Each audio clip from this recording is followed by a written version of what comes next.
At you guys a lot. The Vietnamese industry, since I started doing this, has grown exponentially.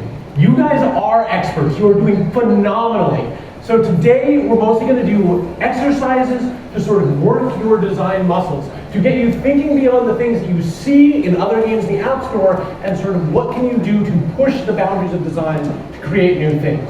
So, to start off, we're going to talk about the existing puzzle landscape. One of the things that we often need is a shared vocabulary to communicate about things. So I was asked to sort of go over puzzle genres with you guys. This is by no means a complete list, but this is approximately what I've come up with. The resolution here means that none of you can read this thing, but don't worry, there will be a way to access this somewhere, and I'm going to go over every piece of this individually.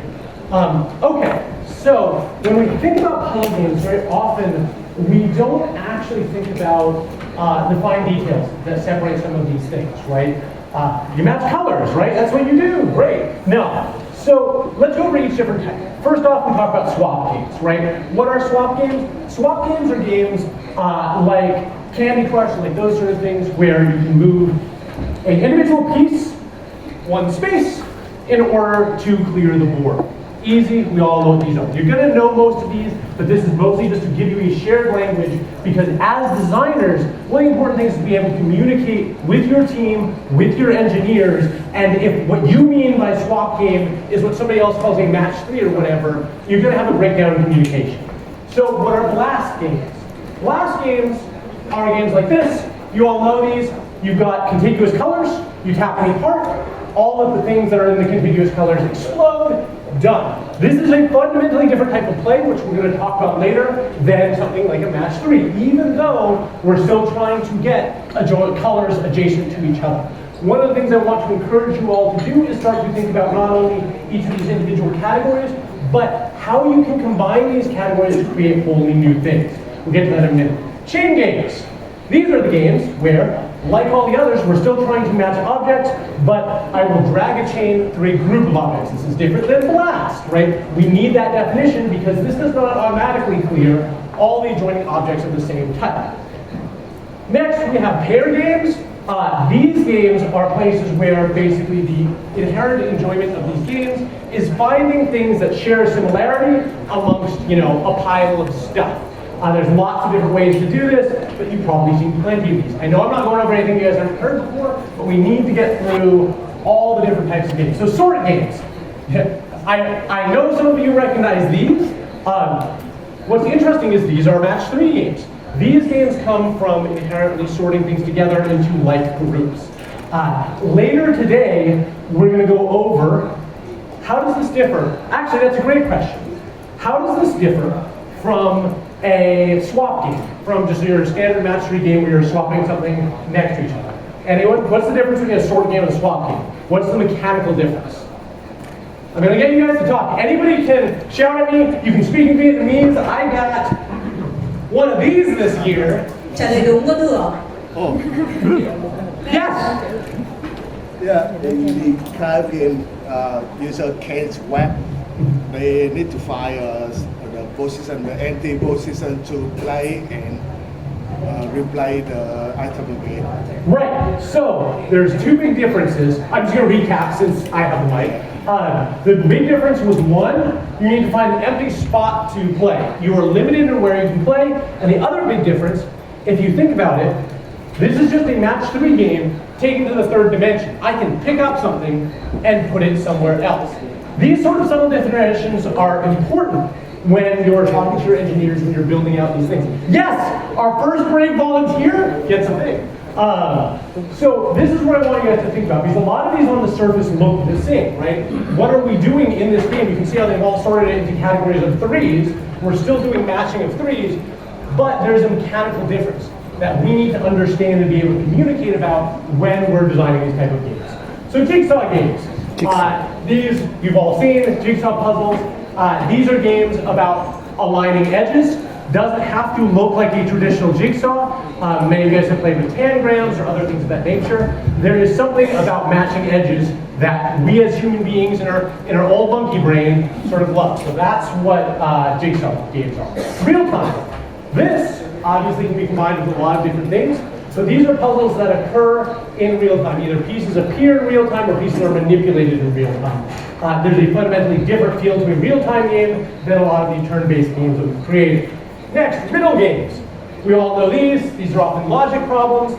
They have to be discrete, single-answer logic problems. Occasionally, we refer to riddle games as linguistic games because they will also depend on your understanding of the language. This is sometimes more difficult when you're trying to localize this style of languages.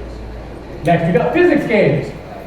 We've all seen these. These are games that use our understanding of the real world and how physics work in the real world in order to shortcut gameplay, right? How things fall, how things jumble together, all that sort of thing. Then we've got environmental games.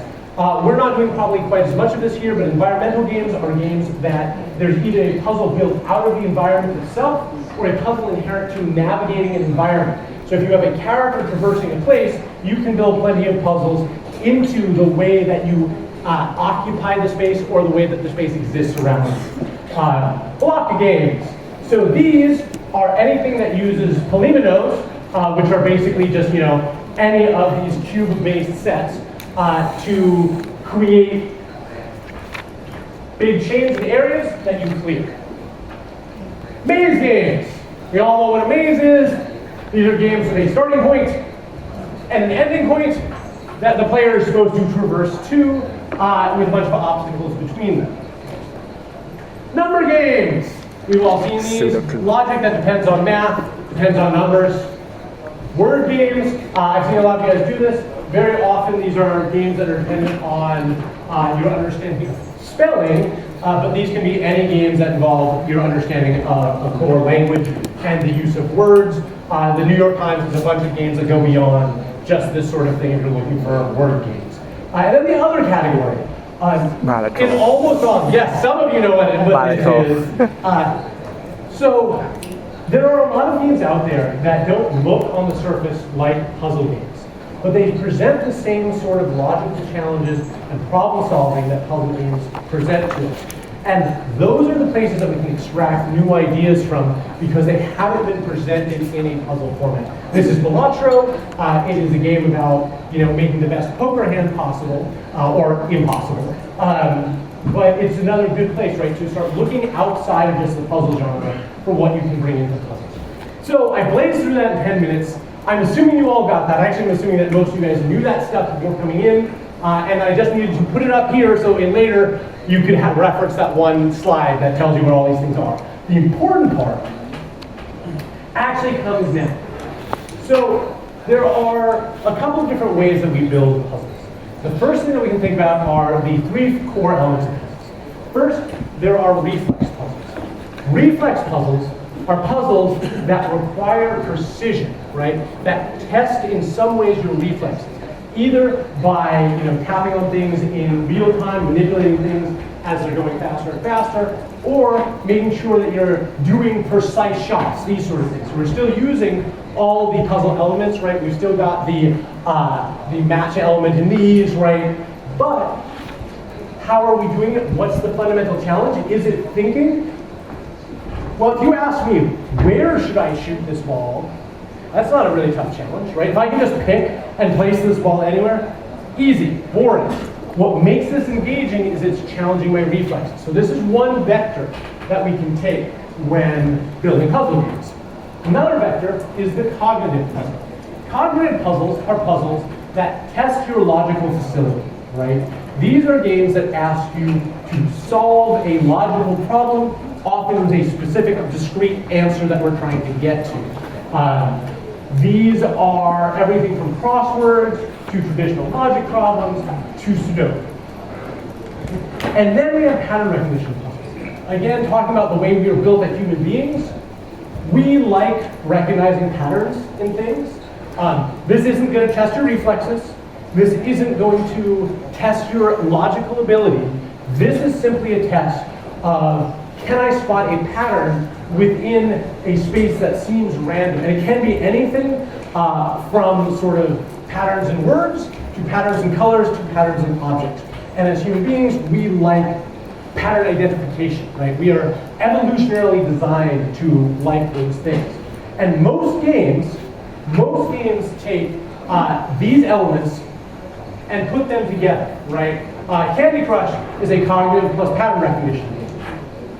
Tetris is a cognitive plus reflex game, right? It is, you have to think about where you want to have the move. You're trying to solve a logic problem of what's the best possible thing to do with this, but we're putting it on a timer. You have to do it quick.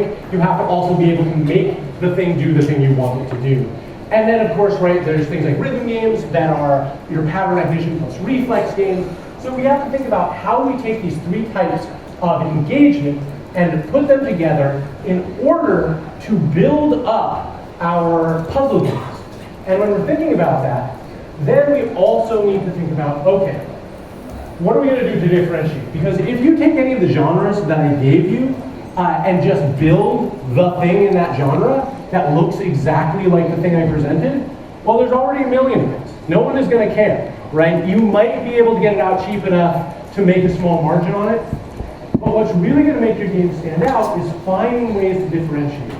Often this can be combining two or more of the. For example, this is a simple trivia game, right?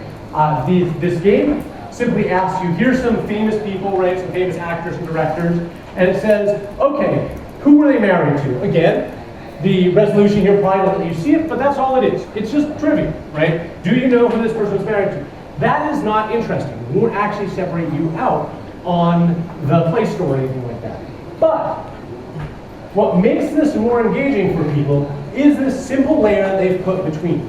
As I match these things, I will essentially draw lines between the two areas, and it will highlight some of these letters.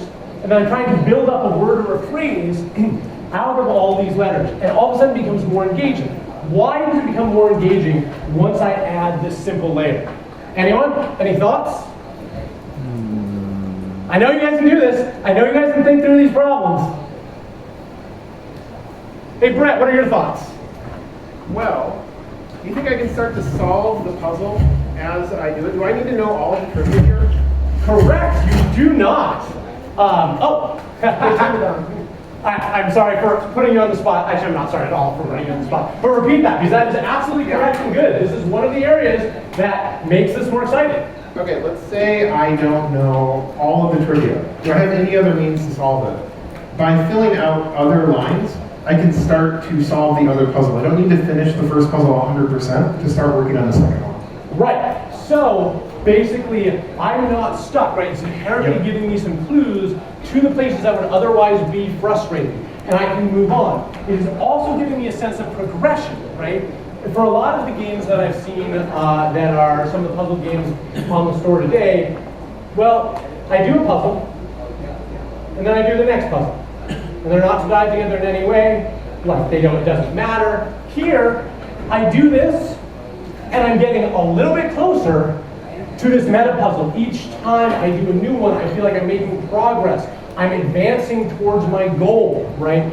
By simply adding the second puzzle layer in here, we are providing hints, we are providing a progression system. So when you're thinking about your games, think about these additional layers that you can add onto your games in simple ways in order to create things that you don't see in other games in the genre that you're building.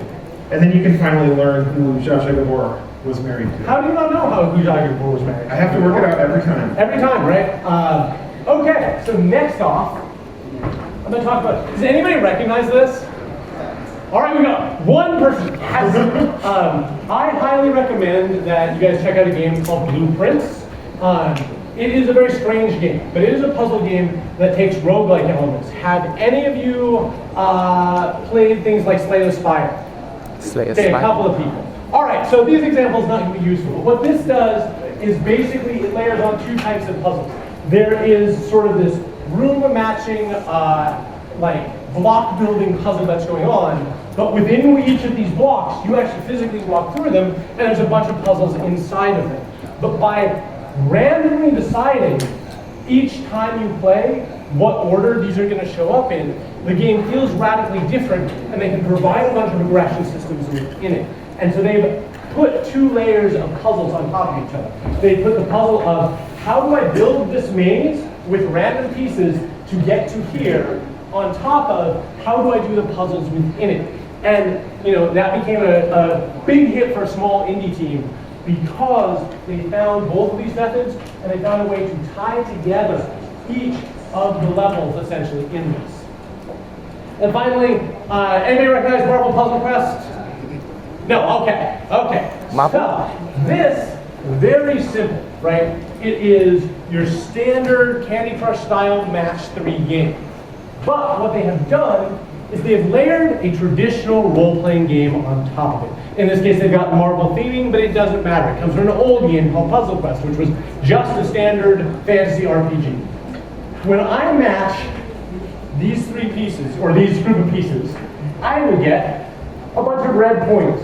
I can use 10 of those red points to do a special ability, which deals damage to these guys over this side. So I'm not only doing the traditional match 3 puzzle, but every move I do in the match 3 puzzle is getting me closer to achieving a meta goal. And additionally, because of the way that I may put together my team, because of the abilities I may have, we change my goals in this match 3 game. Here, they only have a red ability, which means that normally in a match 3 of this type, in a swap game of this type, I would care about making all these different things. But I don't, because I just want to fuel my abilities, and so I care most about making the red matches. And this alone goes a long way to changing up how this experience feels by layering on this additional layer. But like we talked about before, like any real RPG, once you complete this game, once this whole experience is done, what does it do? Well, all your characters get experience, they level up, just like an RPG, you get new abilities, and boom, it feels like the thing you've done matters, right? It feels like I have a reason to come back. The game itself can promise me new and exciting things to do. If you give me a new ability, well man, if I have to go to work or whatever, I'm still going to be excited about coming back and playing that when I come home. Whereas if it's just another match 3 board, well, I may just forget about it and not have time. I'm not going to spend all day waiting to see what my new ability does, which is sort of the advantage of this type of game. So when you're thinking about your puzzles, we've defined all the genres. There's probably more. There's plenty of other ways you can subdivide this. There's plenty of other ways you can define it. We've defined a bunch of genres. If your game looks, feels, plays like everything else in that genre, you are probably already out-competed. So you need to find new ways to build interesting things into your games. As a designer, one of the easiest ways to approach building new things into your game is to take elements and put them together. Find ways to combine pieces because your audience will already know things from the genre that you're initially building in and the genre that you're laying on. So you don't have to do quite as much work as teaching somebody something wholly new. And how do we do that? Well, we can either take other puzzle genres and layer them on top of what we've already got, or we can look outside puzzles and layer those things onto what we've got, or we can think about the 3 core puzzle types, reflex, the pattern matching and logic, and say, okay, is nothing in our genre doing this, right? Am I making a maze game that all of a sudden is a reflex-based maze game? That's different, right? If any of you guys have seen those little wooden boxes where you've got a marble in it and you kind of have to rotate it and shake it to make the marble go through the maze and land in the hole that you want it to land in, all that is a reflex-based maze game, right? They may not be wildly popular, but they're certainly popular for an international industry for many years. Simply by looking at puzzle and saying, oh, nobody's done puzzle in this particular way. So that's what you're sort of looking at and trying to do. So with that, I'm going to throw it open to questions for a little bit, and then we'll blaze on if there's not any. But yeah, questions. Anybody? Curiosity is the heart of design. You should be questioning all the time. Yes, we got one in the back. Các bạn submit câu hỏi nữa nha. Chúng ta sẽ có khoảng 1 phút để cho các bạn submit. Oh, If you want to pull up a slide out, we can also pull up. It's okay. We can start first with the live questions after that. Chuyển mic cho mình được không? Hello. Em có một câu hỏi là có phải thì bác có nhắc đến cái việc là mình cần kết hợp nhiều cái thể loại lại với nhau để mà nó tạo ra được cái gì đó thú vị. Thì em không biết là có cái công thức nào hoặc là mình có một cách nào đó để mình biết là khi mà mình kết hợp hai thể loại này lại với nhau ấy thì nó sẽ hiệu quả hoặc là nó sẽ tạo ra thứ gì đó vui ngay từ khi ý tưởng rồi chứ không phải là đợi đến lúc lên prototype. Play prototype đã. So, today is about pushing everyone to innovate. I will not give you recipes to innovate because that is the entire idea of innovation. You are breaking ground. There is not a recipe. So no, there isn't. I would say as a designer, you can look at a lot of things and say, how does this mechanic relate to these other mechanics, right? How can this be a metaphor for something else? Like how they took in Puzzle Quest, the block matching as a metaphor for combat. But today's not going to be easy. Today is not going to be, I'm going to give you recipes, I'm going to give you theory on how to do that. We did that for 2 years, and you guys did great with it. So today we're going to be pushing past. But it is a great question, right? That is exactly the question that you should be asking to get to the answer, no, I'm going to do it myself. Cảm ơn bạn. Live, can I have the live questions?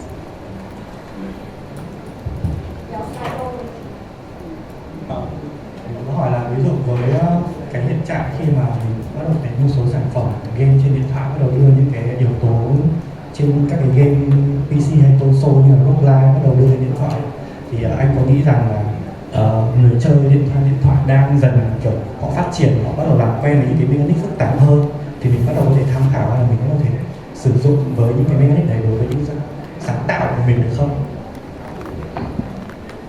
Okay, this is a great question. So the question is, a lot of the mechanics that we're talking about might be more complicated than a lot of the mobile audience is used to. So, should we be sort of adapting to mobile games? Should we be drawing from PC and console games that might be more complicated? Isn't that dangerous? And there's two things.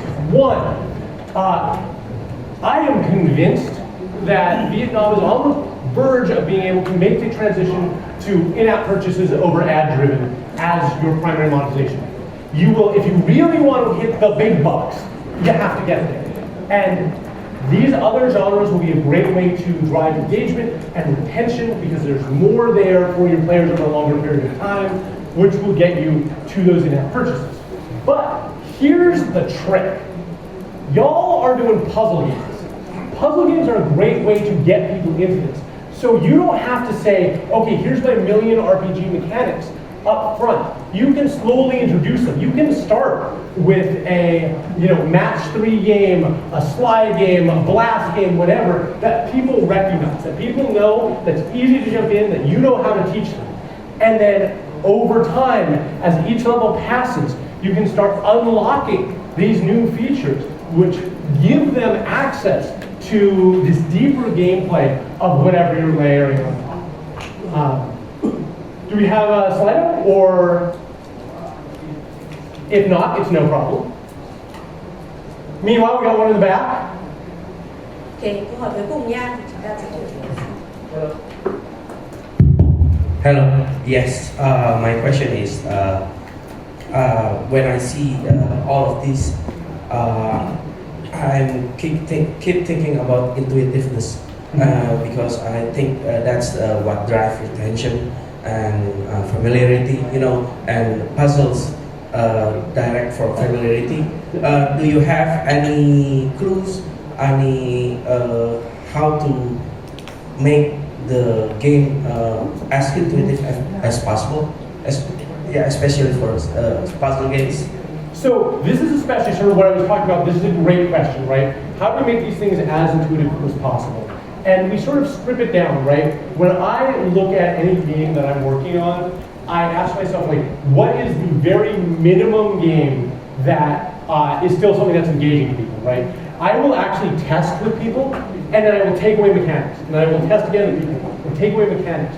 And so long as I am still getting a very high rate of satisfaction, I will keep doing that until I find what sort of the core of the game is. And that's where I will start with, right? That's where I will land the player in the game. And then after they do a level or two, okay, we're going to introduce a new thing. Like, okay, most of you are familiar with Candy Crush or something in that genre, yes? Okay, great. I'm seeing enough nods. I'm going to trust that you are. If not, if we're here talking about puzzles, you probably should be. Just so you all know, like, I play every game that has done $1 billion in revenue. I'm not a big American football fan, but I purchase Madden football every year because as a designer, I need to see what encourage people to spend $1 billion on this game. So anything that is big in the puzzle field, you should be looking at. I schedule 30 minutes a day, every day into my schedule to play a game I've never played before, just so I can see the mechanics.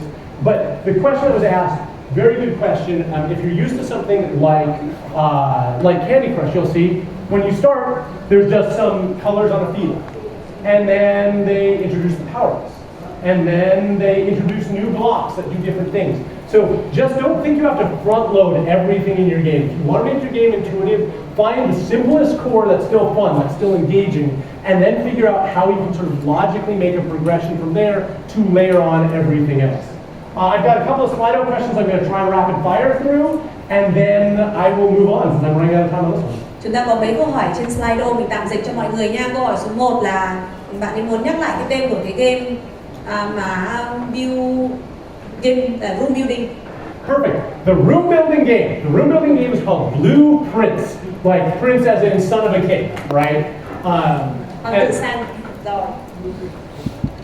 Câu hỏi thứ hai là tại sao anh lại giới thiệu 3 cái yếu tố cốt lõi của puzzle game? Có cái cơ sở nào để chứng thực rằng là toàn bộ puzzle game được xây dựng chủ yếu là dựa trên 3 cái cơ sở đấy hay không?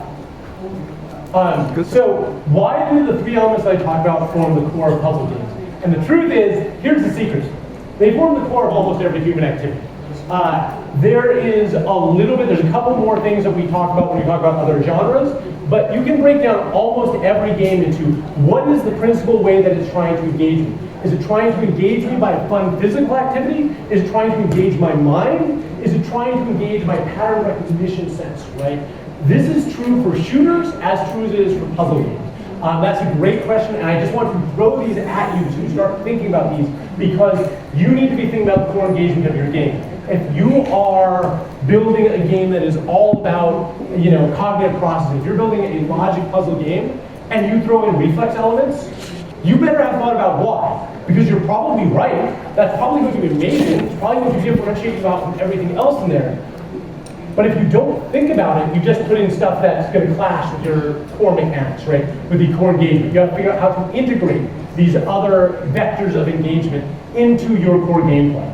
James, please have your word of break. We have 3 other questions, but you can find James during lunch. Perfect. To basically walk through that because we have to continue to the next sections. I give you a minute break before I introduce the other sections. Perfect. I'll go back to slides. There we go. I'm going to grab some water. You feel free. Okay, thì mình để cho anh nhá, James. We're talking about level design. Great. All right. So for all of you, I played a bunch of your games. I think a lot of them are great. And I see you not do anything with the level design and it kills my soul. So as a designer, one of our goals is always to think about every aspect of the game. How we can utilize all the different pieces that we have to be engaging. Nothing should be haphazard. We shouldn't do anything by accident, right? We shouldn't be just creating stuff. We should always be designing stuff. So how does that interact with level design? Well, we should always ask ourselves, what does our level design communicate, right? What does it say to the player the moment they load up a level? So the first thing that we can do is deliver on visual interest. For example, what do these say to you? Right, nothing. You're absolutely correct. In this one case, I will let you guys not answer. These say nothing. This is garbage. This is fun and exciting, right? This is the exact same game, right? We can do this in our levels. If we're just putting a little bit more thought into it, it's not actually any easier to build this than to build this.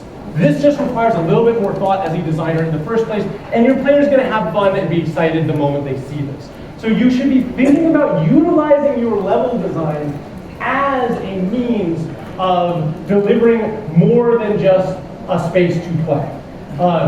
Here's another one, right? Boring. This is the 3000 level, right? As soon as the player sees this, they feel great. You've celebrated the fact that they made it to level 3000. These things are gonna explode. We're gonna have a lot of fun. We're gonna get some coins. This is great, right? This is doing more than just putting out there a board with stuff on it. So you should be thinking about what does your level visually communicate the moment your player jumps in. But we can also do other things, right? We can communicate strategies or game ideas through the actual design of our levels, right? So, in this particular game, in Royal Match, if you match a blue thing next to a blue bottle, the blue bottle explodes. They need to teach that to the player. There are two ways they can do this. They can have a pop-up which says, hey, if you match like the color next to the color of a jar, it'll explode. That interrupts play. That's boring. It's not interesting. You don't want that. It's not. You want to minimize that as much as possible. So what do? They build a level where you can't possibly miss this. You may know nothing about this game. So long as I tell you that this is a swap game, pretty quickly you're going to say, oh, I want to match blue stuff next to blue stuff. And if you don't, the first time you try anything on this board, you will see that these things explode when the blue things match next to them. So we're able to teach players mechanics through how we design our levels. And we should make sure that we're also doing that as a vector. No level should exist just to be a level. It should always do something, whether it's engage the player visually, teach them the mechanics. It can also encourage them to go deeper on the mechanics. Think about, okay, they've set out this thing. What's the one move that is going to clear this in one instant, right? We can get them to think more deeply about your mechanics by the way we set up our levels. But we can also do more than that. And this is a place where I feel like a lot of the games that I played, especially in puzzle genre, struggle a little bit. How many of you, because I know that some of you were here long ago, how many of you guys remember this? None of you, oh my God, why am I here? No, so, this is the difficulty curve. This is how challenging a game should be over time. I talked about this, I think, like the second year I was out here.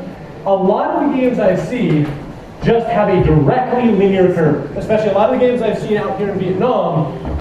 Each level is a little bit harder than the level before it. And if you don't really think about it, that makes sense, right? I want more challenge. Okay, great.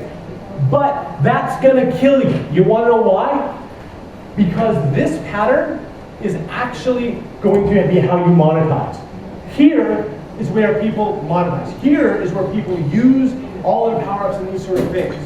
But only, and only, if right after you get to here. Why? Let me explain. So, this is the hardest level in Candy Crush, or arguably the hardest level in Candy Crush. This thing is going to eat all your power-ups. You're going to have to buy lives to get through it. But by the time that you got this, you know what they train you? They train you that, oh, if you can just beat that hard level, you're going to get through 5, 6, 10 more levels without having to worry about anything, right? And by knowing that, by feeling the reward, you go, okay, maybe I'll drop 99 cents on this game, because if I do that, I'm going to get to play a lot more. If every level is just harder than the next, I go, well, I can't get through this, which means I'm not going to be able to get through the next level, so why even bother to pay for another life? Why bother to pay for a power-up? Because, you know, I'm just going to have to do it again. I'm just going to lose. Immediately after this level, they put in this level. These things explode when you match anything next to them. You can beat this entire level in 2 moves, and the whole board blows up in fantastic, fun ways. And that's really important, because after you beat this level, and it's exhausting, and you probably put in some money, it feels really rewarding. You feel great. You feel powerful for just being able to destroy this level. So when you're thinking about your level design, and you're thinking about your difficulty curve, don't just build increasingly difficult levels. Think about your oscillations, right? Think about the points that are the peaks of your curves, that are going to be the points at which you want players to monetize, and then after that, create a value, create an easy level that's going to make them feel good for having spent that money. and get them used to this early on, right? Before they're ever spending money, get them used to the fact that there's a hard level that maybe they have to play 2 or 3 times, but once they got it, oh man, they blaze through the next level before they hit another big speed bump. That's going to get players to actually continue your game when they hit a hard moment, rather than bounce off your game when they hit a hard moment. Next, we have to talk about differences in scale versus differences in kind. This is a very important concept in game design that I see underutilized a lot, especially in the mobile space. So, what's the difference between this puzzle board and this puzzle board? Anyway. Hey Brett, I know you're on your phone, but what's the difference between this and this? Let's see, we've got 4 more columns, we've got new colors. I don't know, do you think I'm able to beat that level? I think you're able to beat both these levels, and you're absolutely right. This and this are basically the same. This is just a smaller version of this. This is more of what you've already got. And that's fine. This is a good game, right? But there's an issue. I refer to this often as eating Snickers, right? Like if you like candy, you know, the first piece of candy that you eat tastes great, you're really excited, you're like, this is awesome. But if you just eat candy all day, you will get sick of it and hate it and never want another bite of it. And that's what you're doing to your players by just making levels that are more of whatever there was previously. Now, if we look at something like Gardenscapes, right? Gardenscapes has a bunch of different things. This is fundamentally different than these weird pull the pin levels, which is fundamentally different than the narrative moments, which are fundamentally different than designing your house. They give you a bunch of differences in kind. These are not the same experience, but more, they're a different experience. And so if we can find ways to throw in different experiences, now all of a sudden when you go back to your swap game, when you go back to your match 3 game, I'm excited to do it again, right? Because I've done something else in the meantime. I've had other options. And, you know, they may go a little overboard, these might be a lot to produce, but there are plenty of ways where when you're thinking about your level design, you can try and give the players a difference in kind rather than just continuous differences in scale. All right, so I want everybody to take a minute and imagine you just built a hard level for the game that you're working on. And we're going to take 3 minutes and everybody just write down what the level you build, how you build a level immediately after you build a hard level in your game. So I'm going to grab some more water while I say go.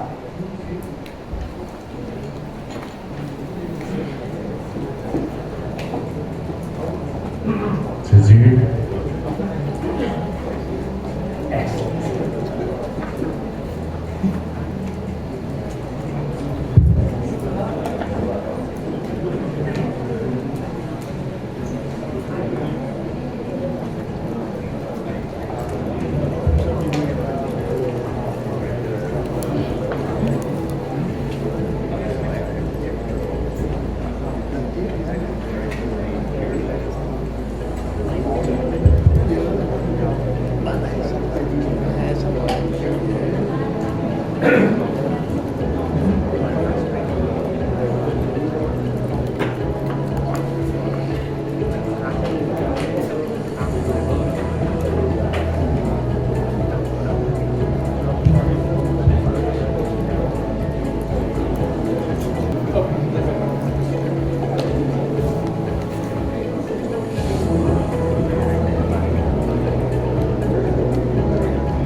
Terrifying thing.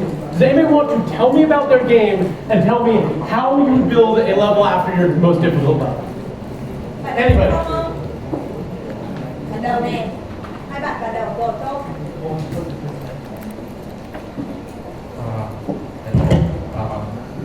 So the question you are asking is to what would we do after we build a hard level? So there's a simple way you can tackle into like what you can do. But the main core ideas I think we want to achieve is before is to create a relaxation for the players. Yep. So there's because with the hard level, the player will have to burn their mental stages, burn energies, and burn all of their resources. and we want them to gain all those or some of those back. So it's either combination of the relaxation of difficulties, relaxation of mechanics, relaxation of visuals, relaxation of metas, something. It all combination of that. So it's either can be can be easier, or it's introduce something new, or it's create a very fun placement of things that the reward player when they try to play it with ease, or you can reward them with something very big outside the games, or something for them to explore outside.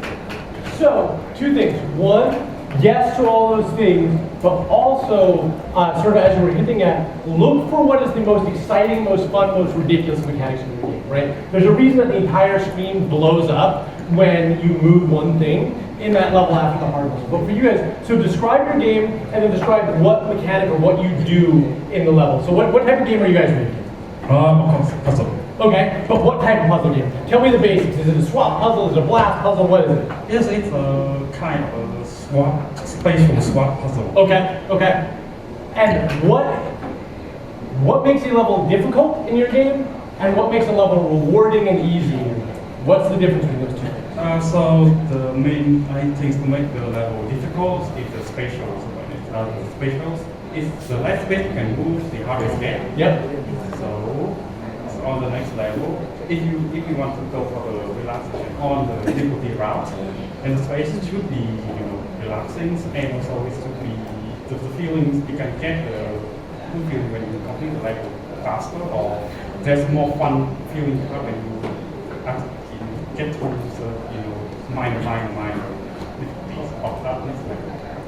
Great, and this is sort of what I want you guys to be thinking about, not only the abstract, when I ask you these questions, it's not only the abstract of what should we generally be doing, we should make new levels easier afterwards, we should make them exciting, but also this moment that we just had where, how do I in my game practically do this? Because that's what today's about. We've had theory for a bunch of years, today is about figuring out how do we actually apply these things. We have one more, anybody else want to volunteer? I'm going to let you pick. He already said about lowering the difficulty. So I'm gonna tackle something like I will change the type of the game, change the type of gameplay, but also in terms of difficulty, I also set it very low to ease the player in. Also kind of like a reward for them after they beat a very hard level, either by buying or themselves. So tell me about your game. I actually not building a puzzle game. I'm building a multiplayer asynchronous card game. So I'm very curious about this. yeah, I'll come to you later. But in the future, I would probably build some kind of like a challenges mode where it's not PvP, but it's it's PvE. So I would create some challenges for them. So in a way, it's a puzzle. Right. Yeah, so maybe after they complete the very hard one, I'll just give them a bunch of resources for the next level. But like, if I do the challenges, it's already a switch of type, right? It's like once it's a PvP and then the other one switch to a PvE. Well, and it's interesting because card games especially lend themselves, there's a lot of puzzle in card games, right? You're doing, every move in a card game is basically a logic problem. You're trying to figure out what the optimal solution to the current board state is.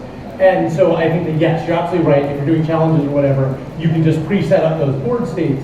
But I think this is great.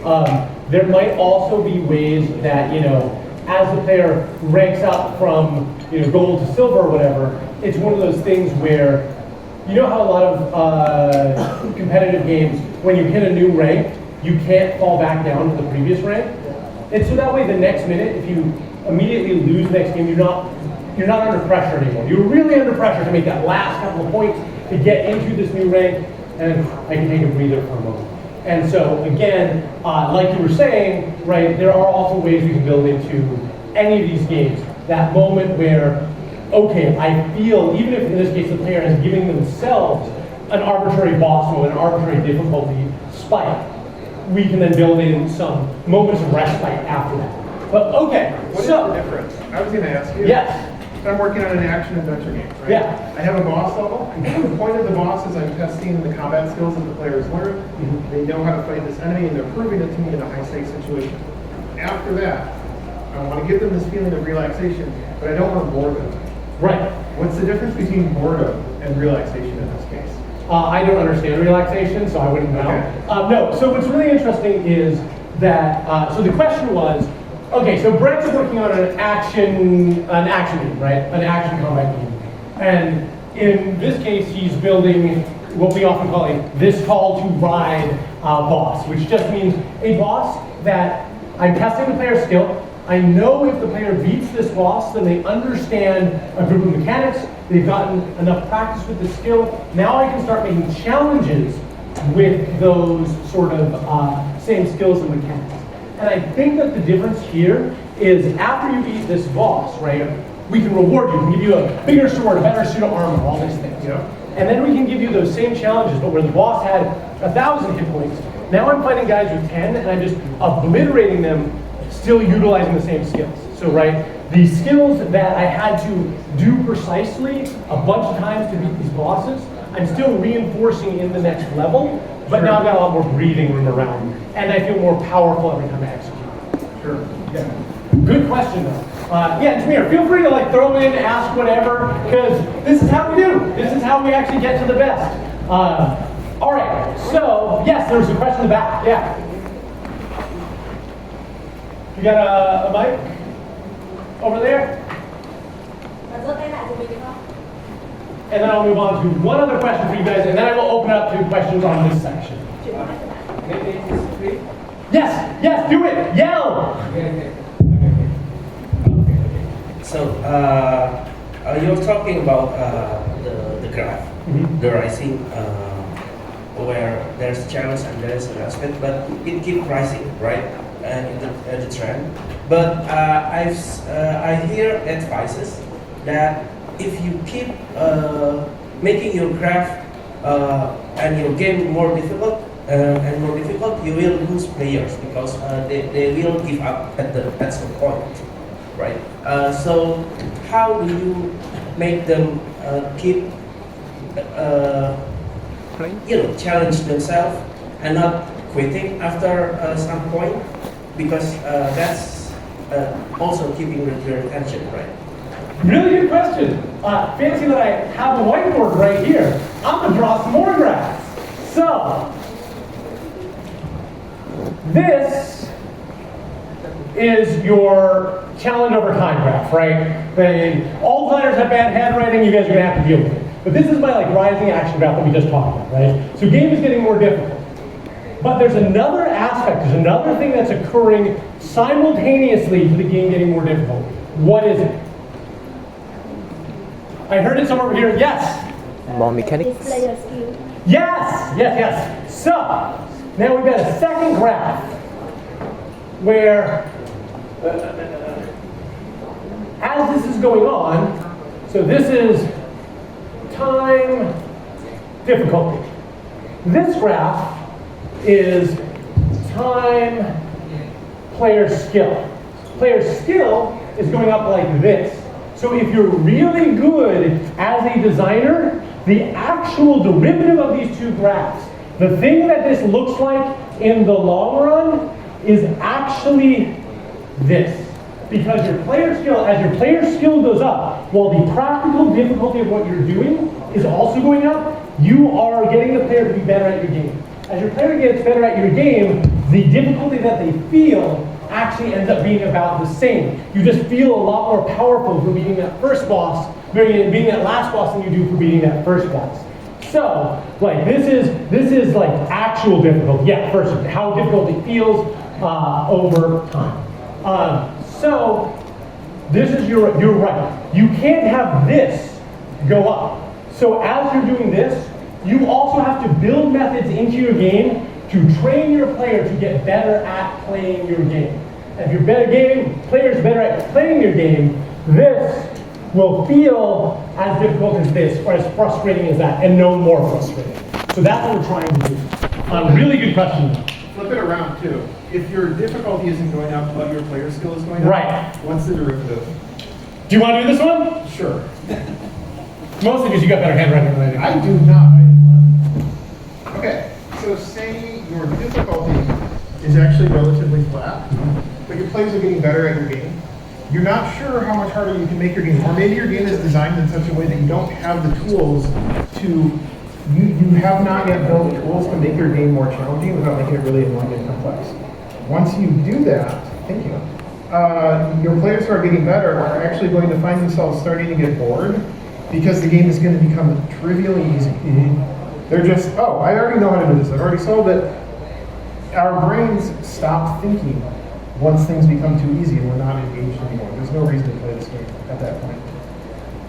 And this is actually extra great because one of the areas, if you really can't figure out how to increase the difficulty in a meaningful way, which will happen sometimes, especially if you're doing a hyper-casual game,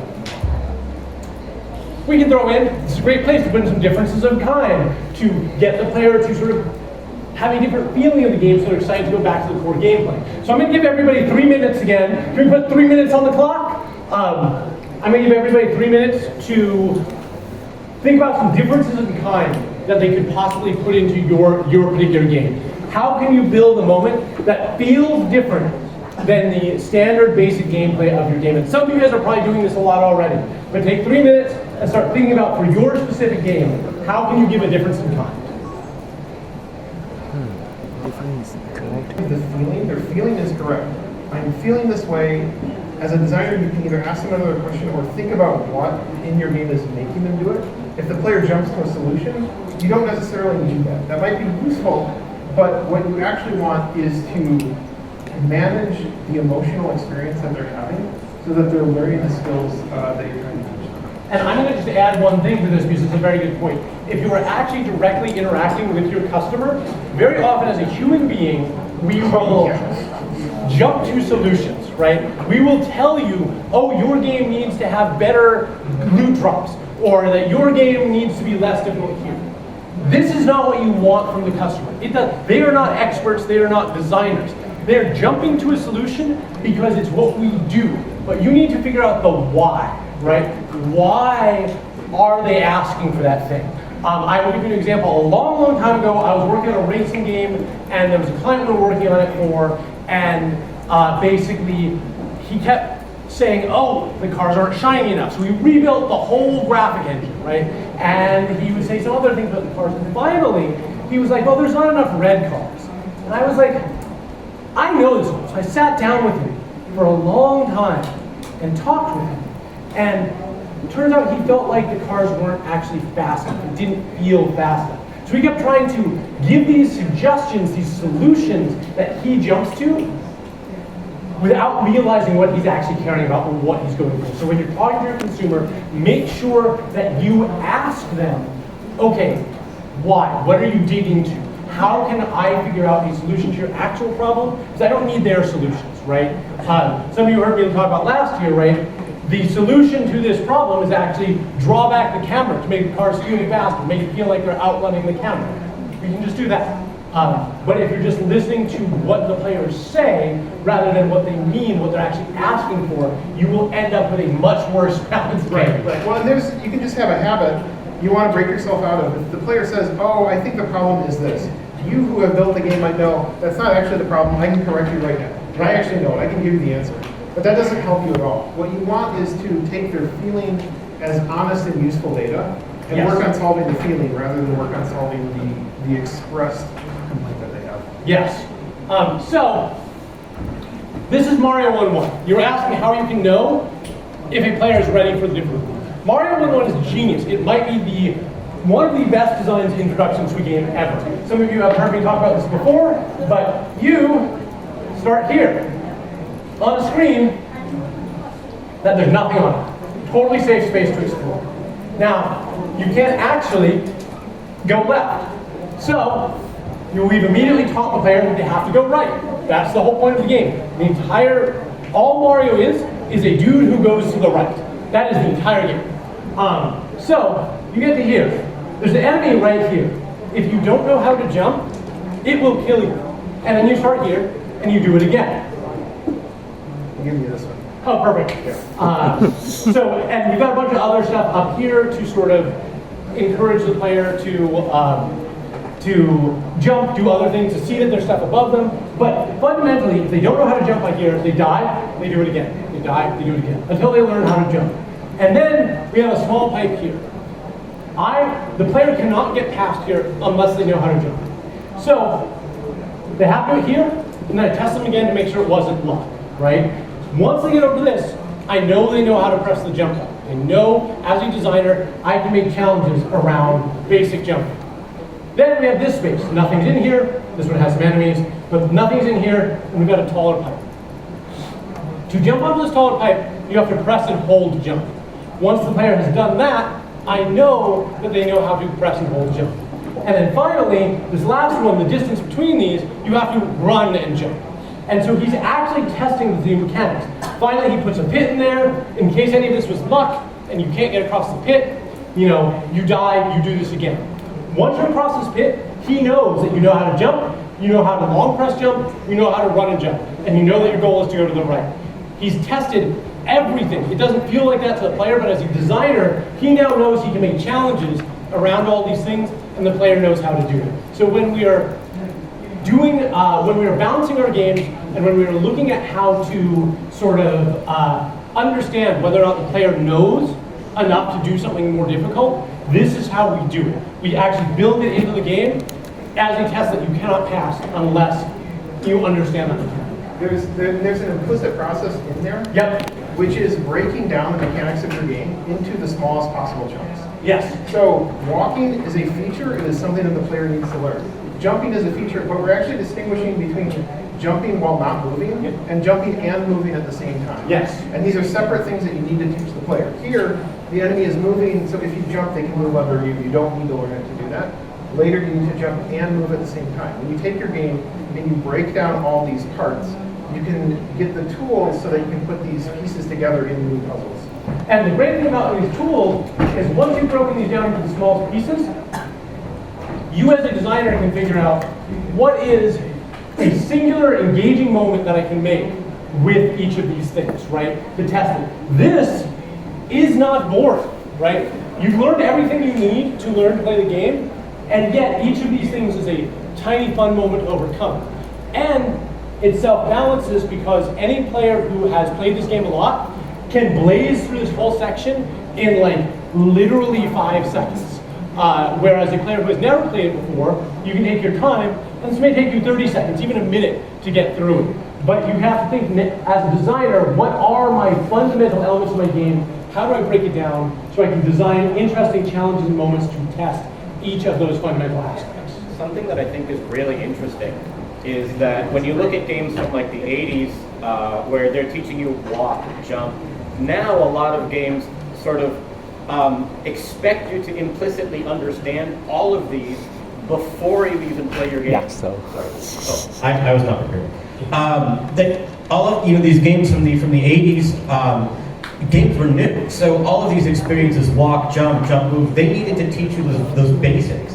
Whereas now, when we're playing games on the PS5, on PC, all of these things that this game instructed you, we expect you to already know that. Which is why I think we see a lot of times, I can't play a new game with my mother because she does not have this implicit training since the 80s of how to do all of these things. But for us, if we have all of these mechanics introduced to us now, it's extremely boring because we've been doing this for 40 years. Rồi, cảm ơn mọi người. Thank you so much, James, Brett and Tamir. Bởi vì là chúng ta có những bạn bay từ buổi sáng rất là sớm, từ lúc 5 giờ sáng để đến với lớp học. Cho nên là cái phần nửa buổi sáng của chúng ta sẽ có khoảng 10 phút break nha. Vẫn còn có rất là nhiều câu hỏi đã submit cho diễn giả của chúng ta. Các bạn có thể tìm đến James, Brett và Tamir trong cái buổi break 10 phút này để các bạn hỏi thêm. Và phía cuối chương trình, nếu mà các bạn muốn hỏi, các bạn ở lại thì diễn giả của chúng ta sẽ ở lại thêm 30 phút nữa để các bạn hỏi thoải mái nha. Bởi vì cái phần này nếu mà chúng ta đi theo ấy thì nó sẽ rất là quá giờ. Chúng ta sẽ quay lại đây vào lúc mấy giờ chị Văn nhỉ? 11 giờ 5 phút nha. 8 phút break. 11 giờ 10 phút. Okay. Back by 11:10. Perfect. And I do offer, Q&A towards the end.